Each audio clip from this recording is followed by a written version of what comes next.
Have you ever wondered what English literature really is? Is it just reading old novels and poems? Or is there something much deeper behind it? The truth is, English literature is much more than stories. It reflects human emotions, history, culture, imagination, and ideas that have shaped the world for centuries. Whether you're preparing for competitive exams, studying English in school or college, or simply want to appreciate great writing, this video will give you a solid foundation.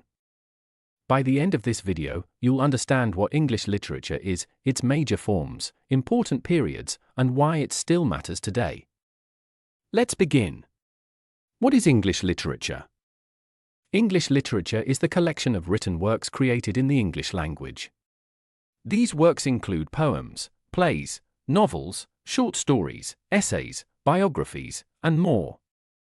But literature is not just about reading words on a page. It explores universal themes like love, ambition, courage, betrayal, justice, hope, identity, and freedom. Through literature, we experience different cultures, different time periods, and different perspectives without leaving our seats. A good piece of literature doesn't simply entertain, it makes us think. Why should you study English literature? Many people ask, why study literature when I can simply improve my spoken English? The answer is simple. Literature enriches your vocabulary naturally. It improves reading comprehension. It develops critical thinking. It enhances writing skills. It teaches you how language can express subtle emotions and powerful ideas. Most importantly, literature helps you understand people. Every great story is ultimately about human nature. The major forms of literature. Let's look at the main literary forms. Poetry. Poetry expresses emotions, ideas, and experiences through rhythm, imagery, and carefully chosen words. Unlike ordinary writing, poetry often says more with fewer words. Drama. Drama is literature written to be performed on stage. It combines dialogue, action, and conflict to tell a story. Tragedies, comedies, and historical plays all belong to drama. Novel. A novel is a long fictional narrative. It allows writers to develop characters, settings, and complex plots in great detail. Novels often explore society and human psychology. Short story. Short stories deliver powerful messages in a limited number of words. Every sentence matters.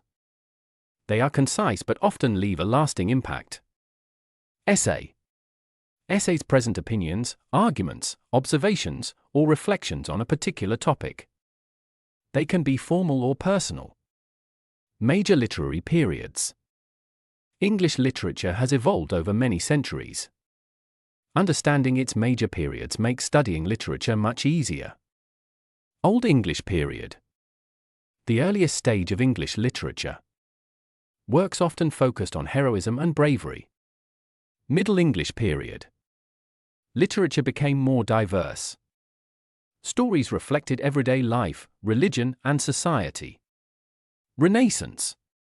A period known as the rebirth of learning and creativity. Writers explored human potential, beauty, and knowledge. Romantic age. This movement celebrated imagination, emotion, and nature. Romantic writers believed feelings were just as important as reason. Victorian age. Literature examined industrialization, morality, social class, and family life. Many famous novels were written during this period.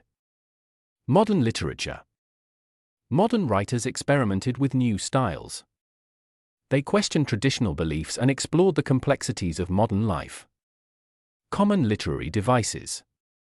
Literary devices make writing more expressive. Some important ones include metaphor, comparing two unlike things without using like words as. Simile, comparing using like words as. Personification, giving human qualities to non-human things. Irony, when reality differs from expectations. Symbolism, using objects or characters to represent deeper meanings. Learning these devices helps you understand literature more effectively. Conclusion. English literature is not merely about memorizing authors or reading difficult books. It is about understanding life through language. Every poem, every play, every novel, and every story offers a new way of looking at the world. The more literature you read, the richer your vocabulary becomes, the sharper your thinking grows, and the deeper your appreciation for language develops. If you're just beginning your journey into English literature, don't worry. Start with the basics, read consistently, and remain curious. Every great reader was once a beginner. Thank you for watching, and I'll see you in the next lesson.